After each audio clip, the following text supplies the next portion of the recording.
اور آپ دیکھیں اعتکاف رکھا ہے اللہ نے آخری عشرے کے اندر، شب قدر رکھی ہے آخری عشرے کے اندر، اور اسی میں اللہ نے اعتکاف بھی رکھ دیا، شب قدر کی تلاش آسان ہو جائے۔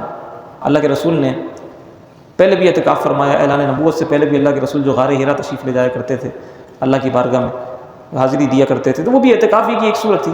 یہ خلوت نشین ہو کر رب سے ہم کلام ہوا کرتے تھے، رب سے باتیں کیا کرتے تھے، پھر وہیں پر نزول وحی کا سلسلہ شروع ہوا۔ حدیث شریف ہے کہ معتکف جو نیکیاں نہیں بھی کرتا اعتکاف میں رہنے کی وجہ سے، جیسے اپنے والدین کی عیادت، زیارت، خدمت، اعتکاف میں رہتے وہ نہیں کر سکتا۔ کسی کا جنازہ ہو جائے باہر، اس کے جنازے میں شرکت، تدفین میں شرکت، پڑوسی پتہ چل جائے بیمار ہو گیا اس کی عیادت کے لیے، یہ سب چیزیں نہیں کر سکتا۔ باہر کسی کی مدد، یہ سب کام وہ نہیں کر سکتا۔ تو جو کام وہ نہیں کر سکتا اعتکاف میں رہتے ہوئے، ان کا اجر اس کو فری فنڈ میں اعتکاف میں مل جاتا ہے۔ اللہ تعالیٰ نے ارشاد فرمایا عیسائیوں کے حوالے سے کہ انہوں نے رہبانیت شروع کی تھی، انہوں نے رہبانیت شروع کی تھی، یعنی دین میں انہوں نے رہبانیت شامل کر لی تھی، اللہ نے ان پر فرض نہیں کی تھی رہبانیت۔ الا ابتغاء رضوان اللہ، اللہ نے انہیں رہبانیت کا حکم نہیں دیا تھا، انہوں نے خود سے ہی رہبانیت ایجاد کر لی تھی، لیکن چونکہ انہوں نے یہ سب اللہ کی رضا کے لیے کیا تھا، لہٰذا اللہ نے اسے قبول کر لیا۔ تو اللہ تعالیٰ کا یہ کرم ہوا، فضل ہوا کہ چونکہ نیت اس کے پیچھے انٹینشن یہ تھی کہ اللہ کی رضا کی تلاش تھی، تو اگرچہ وہ دین میں نہیں تھا، اگرچہ اللہ تعالیٰ نے اس کا حکم نہیں دیا تھا، لیکن دین کے فائدے کے لیے تھا، دین میں فائدے کے لیے تھا، اللہ کی رضا جوئی کے لیے تھا، تو اللہ تعالیٰ نے اس کو قبول کر لیا۔ لیکن بہت سے لوگ وہ تھے کہ جو اس کے جو پروٹوکولز ہیں اس کو فالو نہیں کر سکے، اور جس طریقے سے اس کو کما حقہ ادا کرنا چاہیے اس کو ادا نہیں کر سکے۔ تو پھر کیا ہوا؟ پھر یہ ہوا کہ فرمایا کہ کچھ وہ تھے کہ جنہوں نے اس کا حق ادا کیا، اور اکثر لوگ جو ہے وہ فاسق ہیں، یعنی اکثر لوگ نافرمان ہی رہے، اور کچھ لوگوں نے جب اس کو شروع کیا تو پھر اس کو نبھایا بھی۔ نبھانے والے بہت کم تھے اور نہ نبھانے والے بہت زیادہ۔ یہاں سے معلوم یہ ہوتا ہے ایک بات کہ اللہ تبارک و تعالیٰ نے اللہ کی رضا کے لیے اگر یہ رحمانیت اختیار کی گئی تھی تو اسے پسند فرمایا تھا، اسے پسند فرمایا۔ ہاں اگر اس کو اس کے تقاضوں کے مطابق پورا کیا جاتا تو پھر بہت ہی اچھی بات ہوتی ہے، اور جس نے کیا اللہ نے انہیں اجر بھی عطا فرمایا۔ وَآتَيْنَا الَّذِينَ آمَنُوا مِنْهُمْ أَجْرَهُمْ فرمایا کہ جو ان میں سے مومنین تھے جنہوں نے بہترین انداز میں اس کو پورا کیا، ان کو ہم نے اجر بھی دیا۔ اچھا انٹینشن کیا تھی؟ رہبانیت ہوتی کیا ہے؟ رہبانیت ہے قطع دنیا، ترک دنیا، دنیا سے قطع تعلق، جنگلوں میں نکل جانا، بیابانوں میں نکل جانا، اور غار میں جا کے پناہ لے لینا، ترک دنیا بالکل، یہ رہبانیت۔ تو کرسچینٹی کے اندر، نصرانیت کے اندر، عیسائیت کے اندر رہبانیت اللہ تعالیٰ نے بطور دین، بطور حکم انہیں عطا نہیں کی تھی، انہوں نے خود ہی سے یہ ایجاد کر لی تھی، لیکن چونکہ اللہ کی رضا کے لیے تھی۔ اور مقصد پیچھے کیا تھا؟ مقصد پیچھے یہ تھا کہ جب انسان اپنی دنیا کی زندگی میں ہوتا ہے تو ظاہر ہے کہ ان دنیا کی آلائشوں کی وجہ سے، گناہوں کی وجہ سے، کاروباری مصروفیات کی وجہ سے، اپنی گھریلو ذمہ داریوں کی وجہ سے، سماجی، معاشی اور معاشرتی مصروفیات کی وجہ سے وہ اللہ کی بارگاہ میں اس طرح حاضر نہیں ہو پاتا جس طرح حاضر ہونا چاہیے۔ رب سے جو تعلق بننا چاہیے ایک بندے کا، تو رب سے جو تعلق بننا چاہیے وہ تعلق نہیں بن پاتا اس دنیا کے جھمیلوں کے اندر، اس دنیا کے ہنگاموں کے اندر۔ تو انہوں نے یہ سوچا کہ کیوں نہ ہم ایسا کریں کہ جنگلوں میں نکل جائیں اور وہاں جا کے اللہ کی عبادت کریں، وہاں جا کے اللہ کو یاد کریں، وہاں جا کے اپنے رب کو تلاش کریں۔ بہت اچھی بات تھی، بہت اچھا طریقہ تھا، لیکن کچھ لوگ اس کو نبھا سکے، کچھ لوگ نہیں نبھا سکے۔ اب یہ دیکھیے کہ دین اسلام میں رہبانیت کا کوئی تصور نہیں ہے، دین اسلام میں رہبانیت کا کوئی تصور نہیں ہے۔ اچھا رہبانیت جو ہے وہ افراط کی طرف نکل جاتی ہے، یعنی نہ آپ کو دین اسلام کے اندر افراط ملے گا، نہ تفریط ملے گی، یعنی کوئی چیز بہت ہی زیادہ نہ آگے جا رہی ہوگی، نہ ہی بہت زیادہ پیچھے جا رہی ہوگی، بلکہ اعتدال ملے گا، توسط ملے گا۔ دین اسلام کی یہ خوبی ہے کہ دین اسلام کے احکام میں اعتدال ہے۔ یہ بھی نہیں ہے کہ فیملی کو چھوڑ کر جناب بالکل ہی قطع دنیا کر کے نکل جاؤ جنگلوں میں، پیچھے جو ہے وہ تمہارے گھر والے پریشان ہوتے رہے ہیں، رلتے رہے ہیں، تمہیں کوئی فکر نہیں ہے، تم اللہ کو ڈھونڈنے نکلے ہوئے۔ یہ کون سی تلاش خدا ہے کہ جن کو تم نے بطور ذمہ داری حاصل کیا تھا خود، یا اللہ تعالیٰ نے ان کو تمہاری ذمہ داری بنایا، تمہارے ڈیپینڈنٹس ہیں، تمہارے والدین ہیں، تمہارے بچے ہیں، ان سب کو چھوڑ کر، بے حال چھوڑ کر، بے یار و مددگار چھوڑ کر تم نکل گئے جنگلوں میں، تم نکل گئے جناب عبادتوں پہ اور لمبے لمبے سفر پہ، پیچھے وہ سب تباہ ہو گئے، بیمار ہو گئے، لٹ گئے، کاروبار تباہ ہو گیا۔ تو یہ جو رہبانیت کی صورت تھی نا، دین اسلام میں یہ پسندیدہ نہیں ہے۔ دین اسلام نے اس کا الٹرنیٹ دیا۔ اس کا الٹرنیٹ کیا دیا ہے؟ اس کا الٹرنیٹ دیا ہے اعتکاف۔ اب دیکھیں، بندے کو رب سے تعلق بنانے کے لیے، قائم کرنے کے لیے، مضبوط کرنے کے لیے کوئی نہ کوئی خلوت ضرور چاہیے ہوتی ہے۔ آپ دیکھیں نا، جو رات کی عبادت ہے تہجد کی، اس کو کیوں پسند کیا گیا ہے؟ وہ جو خاص وقت ہے جس میں ساری دنیا آرام کر رہی ہو اور ہم بیٹھ کر اپنے رب سے باتیں کر رہے ہیں۔ جو کہنا ہے تو تنہائی میں جا کر کہو۔ تنہائی کی نیکی زیادہ پسند ہے، کسی کو پتہ نہ چلے، یعنی اگر سیدھے ہاتھ سے نیکی کی ہے تو الٹے ہاتھ کو بھی پتہ نہ چلے، چھپا کر نیکی کرو۔ ہر نیک عمل کو پوشیدہ رکھنے کا حکم ہے۔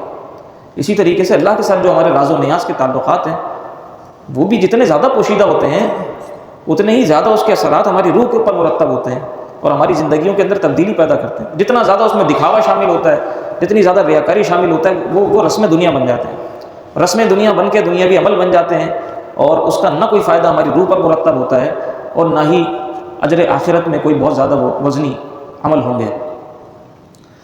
لہٰذا چونکہ بنیادی جو فلسفہ ہے وہ بالکل درست ہے کہ کچھ وقت خلوت نشین ہو کر اپنے رب سے جڑ جاؤ، تو یہ چونکہ درست تھا اور عین فطری تھا۔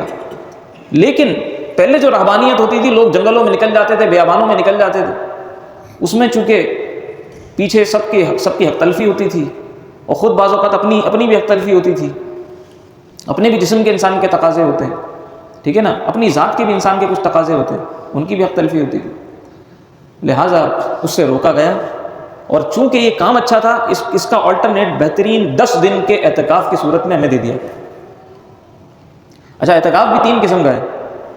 ایک تو یہ کہ کوئی واجب اعتکاف اپنے اوپر کسی نے واجب کر لیا، جیسے مثال کے طور پہ لوگ منت مانتے ہیں، میرا کام ہو گیا تو میں جو ہے وہ اللہ کی بارگاہ میں خیرات کروں گا۔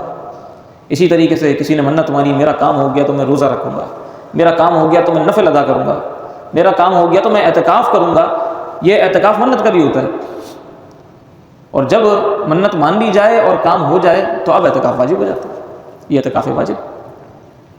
اسی طریقے سے ایک اعتکاف سنت موقدہ ہے، یہ وہ اعتکاف ہے جو ماہ رمضان میں اعتکاف ہوتا ہے اور موقدہ ہے۔ نبی علیہ الصلوۃ والسلام نے پابندی کے ساتھ اعتکاف فرمایا، یہاں تک کہ ایک مرتبہ اللہ کے رسول نہیں فرما سکے تو پھر اللہ کے رسول نے 20 دن کا اعتکاف فرمایا، صرف اس کی اہمیت کو ظاہر کرنے کے لیے۔ اگرچہ کوئی اس کی قضا مینڈیٹری نہیں ہے کہ وہ چھوٹ گیا تو اب 10 دن کی اور قضا کرو، لیکن اس کی اہمیت کو ظاہر کرنے کے لیے، لوگوں کو بتانے کے لیے کہ یہ اتنی زبردست چیز ہے۔ اب دیکھیں اللہ تعالیٰ کی جو حکمتیں ہیں اور احکام کے اندر جو اللہ کی مصلحتیں ہیں وہ کیسی ہیں، ہم اگر غور کریں نا تو کسی بھی حکم پہ عمل کرنے کا مزہ آتا ہے۔ اب ماہ رمضان میں دیکھیں اللہ نے روزے بھی رکھ دیے ہیں، پورا اللہ نے ہمیں اتنا زبردست تقوی کا پیکج بنا کے دے دیا کہ اگر ہم زبردست طریقے سے ایک ماہ رمضان کو بھی بہترین طریقے سے گزار لیں تو کوئی بات رہ ہی نہیں جاتی کہ ہم متقی نہ بن سکیں، تقوی ہمارے اندر داخل نہ ہو، کوئی وجہ رہ ہی نہیں جاتی۔ زبردست طریقے کا اللہ نے جناب ایسا سسٹم بنا کے دیا ہے، ایسا زبردست سسٹم ہمارے لیے رکھا ہے، 1 مہینے کا ایسا زبردست پریکٹس سیشن رکھا ہے کہ اس سے جب چکی سے ہم گزرتے ہیں روزے، یہ ہمارے نفس کو کمزور کرتے ہیں، یاد الہی کا تصور ہمارے ذہنوں کے اندر راسخ کرتے ہیں، پختہ کرتے ہیں، کوئی ہمیں دیکھ رہا ہے، کوئی ہمارے ساتھ موجود ہے، یہ تصور پختہ کرتے ہیں۔ اسی طریقے سے کسی سے لڑائی جھگڑا نہیں، نفس کمزور، خواہشات دنیاوی سے، لذتوں سے، کھانے پینے سے دور۔ اور اسی طریقے سے جب انسان خود کھاتا پیتا نہیں ہے تو پھر اس کو احساس ہوتا ہے کہ جو بغیر روزے کے بھی کوئی شخص بھوکا رہتا ہے، نعمتوں سے محروم ہے، تو اس کی زندگی کیسے گزرتی ہوگی۔ بھوکا رہ کر انسان کو بھوکوں کا احساس ہوتا ہے کہ بھائی بھوکوں کی زندگی کیسے ہوتی ہوگی، اور جب تک پیٹ بھرا رہے، نفسانی لذتیں اور خواہشیں چلتی رہیں تو ظاہر ہے کہ پھر یہ احساس جنم نہیں لیتا۔ تو بہت ساری چیزیں دیکھیں نا، اسی میں اب اللہ نے پہلا اشرہ رکھ دیا رحمت کا، دوسرا رکھ دیا مغفرت کا، تیسرا رکھ دیا عتق من النار، جہنم سے خلاصی کا۔ اب یہ ترتیب دیکھیں کتنی شاندار ہے۔ بندہ اللہ کی رحمت کا مستحق بنے گا تو وہ اس کی مغفرت ہوگی، اور جب مغفرت ہوگی تو الٹیمیٹلی وہ جہنم سے آزادی پائے گا۔ یہ ترتیب ہے کہ پہلے اللہ کی رحمت میں غوطے لگا کر اپنی مغفرت کروا لو، پھر جہنم سے آزادی کا پروانہ اللہ کی بارگاہ سے حاصل کر لو۔ یہ ترتیب ہے۔ اور آپ دیکھیں اعتکاف رکھا ہے اللہ نے آخری عشرے کے اندر، شب قدر رکھی ہے آخری عشرے کے اندر، اور اسی میں اللہ نے اعتکاف بھی رکھ دیا، شب قدر کی تلاش آسان ہو جائے۔ اچھا اعتکاف اگر شروع میں رکھ دیا جاتا تو شاید اس کا وہ مزہ نہ ہوتا۔ شب قدر آخر میں ہوتی ہے، چلے شب قدر بھی شروع میں ہوتی ہے، درمیان میں ہوتی، اور اعتکاف بھی ہوتا درمیان میں یا شروع میں، تو وہ مزہ نہیں ہوتا کہ جو اینڈنگ مومنٹس پر اللہ کے ساتھ ایک کنیکشن ہوتا ہے، یعنی جیسے کہ کوئی نعمت چھوٹ رہی ہوتی ہے نا انسان کے ہاتھ سے، تو پھر انسان زور سے یہ سمجھے کہ اس کو گرپ کرنے کی کوشش کرتا ہے کہ بس اب یہ رک جائے، کچھ وقت کے لیے رک جائے، اور جتنا میں اس سے لوٹ سکتا ہوں، اس سے حاصل کر سکتا ہوں وہ کر لوں۔ یا جاتے جاتے کسی جاتے ہوئے مہمان کو انسان روک کر اپنی جو بھی انسان کو کہنی ہوتی ہے وہ انسان کہتا ہے، ٹھیک ہے نا۔ تو یہ جو ایک آپ کہیں کہ ترتیب اللہ تعالیٰ نے رکھی ہوئی ہے، آخر میں اللہ تعالیٰ نے جو ہے وہ اعتکاف رکھا ہوا ہے، شبیں رکھی ہوئی ہیں، تو اس میں اللہ کی بارگاہ میں حاضری میں پیچھے 20 دن اگر کچھ کمی رہ گئی، پیچھے 20 دن اگر اللہ کی بارگاہ میں حاضری میں کچھ کمی رہ گئی، اللہ سے لو لگنے میں اگر کوئی کمی رہ گئی، تو یہ وہ 10 دن ہیں جو اس کمی کو پورا کر دیں گے۔ چھوڑ دو ساری چیزیں، سارے کام ہوتے رہتے ہیں پوری زندگی کے اندر، پورے سال کے اندر 10 دن ایسے نکال کے اللہ کی بارگاہ میں پہنچ جاؤ کہ جہاں صرف تم ہو اور تمہارا خدا ہو، اور تیسرا کوئی نہ ہو۔ نہ کسی سے تم باتیں کرو، نہ تم کوئی کاروباری ایکٹیویٹی کرو، اسی نے تمہیں کاروبار کرنا سکھایا ہے، اسی نے تمہارا کاروبار چلایا ہے، اسی نے تمہیں گھر بھی عطا کیا ہے، اسی نے تمہیں سب کچھ عطا کیا ہے۔ 10 دن اس کے ہو جاؤ، سب چھوڑ دو، اس کی بارگاہ میں جا کر بیٹھ جاؤ، اس سے باتیں کرو۔ اب دیکھیں اللہ تعالیٰ اعتکاف کی برکت سے ان نیکیوں کا اجر بھی عطا فرما دیتا ہے جو نیکیاں معتکف نے کی ہی نہیں ہیں، وہ نیکیوں کا اجر فری میں مل رہا ہے اس کو۔ حدیث شریف ہے کہ معتکف جو نیکیاں نہیں بھی کرتا اعتکاف میں رہنے کی وجہ سے، جیسے اپنے والدین کی عیادت، زیارت، خدمت، اعتکاف میں رہتے ہوئے نہیں کر سکتا۔ کسی کا جنازہ ہو جائے باہر، اس کے جنازے میں شرکت، تدفین میں شرکت، پڑوسی پتہ چل جائے بیمار ہو گیا، اس کی عیادت کے لیے یہ سب چیزیں نہیں کر سکتا۔ باہر کسی کی مدد، یہ سب کام وہ نہیں کر سکتا۔ تو جو کام وہ نہیں کر سکتا اعتکاف میں رہتے ہوئے، ان کا اجر اس کو فری فنڈ میں اعتکاف میں مل جاتا ہے۔ جو نیکیاں وہ یہاں رہنے کی وجہ سے نہیں کر پا رہا، ان کا اجر بھی مل رہا ہے، اور یہاں رہ کے جو وہ لوٹ رہا ہے، دیکھیں نا کہ گویا اس نے احتجاج کر دیا، بلکہ یوں کہے کہ دھرنا دے دیا اللہ کی بارگاہ میں، اپنا بستر بچھا دیا، بیٹھ گیا، لیٹ گیا کہ میں اس وقت تک یہاں سے نہیں اٹھوں گا جب تک میری مغفرت نہیں ہو جائے گی، میں اس وقت تک یہاں سے نہیں اٹھوں گا جب تک جہنم سے خلاصی کا پروانہ نہیں مل جائے گا۔ اور جناب 5 طاق راتوں میں ایک رات شب قدر ہوتی ہے، اور شب قدر کو پانا کتنا آسان ہو جاتا ہے ایک معتکف کے لیے جو دنیا کی زندگی سے قطع تعلق ہو کر صرف اللہ کی بارگاہ میں بیٹھا ہی عبادت کے لیے۔ تو اس کے جو فائدے اور اس کی جو لذتیں ہیں، اچھا اسی طریقے سے ہمارا جو نفس ہے وہ کمزور ہوتا ہے، اور بعض اوقات ہماری نفس کی شرارتوں کی وجہ سے، ہمارے نفس کی شرارتوں کی وجہ سے دوسرے بھی پریشان ہوتے ہیں۔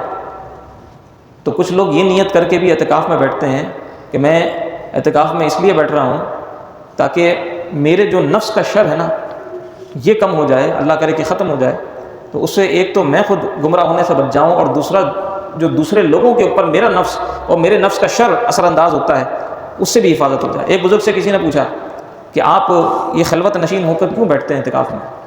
تو انہوں نے کہا کہ اس لیے کہ میرے پاس ایک ایسا کتا ہے جو لوگوں کو کاٹتا رہتا ہے، تو میں اس کتے سے بچانے کے لیے، لوگوں کو بچانے کے لیے یہاں کے بیٹھ گیا ہوں۔ انہوں نے کہا کہ وہ کتا کہاں ہے بھائی؟ انہوں نے کہا وہ کتا میرا نفس ہے، وہ میرا نفس ہے، وہ لوگوں کو کاٹتا رہتا ہے۔ کبھی ہم ہوس بھری آنکھوں سے کسی کو کاٹتے ہیں باہر، کبھی ہم اپنی کلیجے چیرتی ہوئی زبانوں سے کسی کو کاٹ رہے ہوتے ہیں، کبھی ہم جناب کسی سے لڑائی جھگڑے کر کے کسی کو مار اور کاٹ رہے ہوتے ہیں، کبھی ہم کسی کی غیبتیں چغلیاں کر کے کسی کے جناب تعلقات کو خراب کر رہے ہوتے ہیں، کبھی ہم نازیبا کلمات سن کر اپنا نقصان کر رہے ہوتے ہیں۔ تو کیا کچھ ہم باہر رہ کر رہے ہوتے ہیں۔ ان ساری چیزوں سے بندہ معتکف بچ جاتا ہے، جو نیکیاں یہاں رہ کر کرتا ہے اس کا بھی اجر پاتا ہے، جو نیکیاں نہیں کرتا ان کا تو اجر وہ فری میں ویسے ہی پا لیتا ہے۔ اور نبی علیہ الصلوۃ والسلام کا محبوب عمل ہے اعتکاف۔ اللہ کے رسول نے پہلے بھی اعتکاف فرمایا، اعلان نبوت سے پہلے بھی اللہ کے رسول جو غار حرا تشریف لے جایا کرتے تھے، اللہ کی بارگاہ میں حاضری دیا کرتے تھے، تو وہ بھی اعتکاف ہی کی ایک صورت تھی کہ خلوت نشین ہو کر رب سے ہم کلام ہوا کرتے تھے، رب سے باتیں کیا کرتے تھے، پھر وہیں پر نزول وحی کا سلسلہ شروع ہوا۔ تو وہ بھی ایک ایسی حالت تھی کہ دنیا سے کٹ کر اللہ کے رسول حرا میں جا کر بیٹھتے تھے اور اللہ سے ہم کلام ہوا کرتے تھے۔ اللہ کریم ہم سب کو توفیق عطا فرمائے کہ ہم زندگی میں کوشش کر کے اعتکاف کریں اور اللہ کی بارگاہ میں کنیکٹ ہو جائیں۔ وما علیہ الا البلاغ۔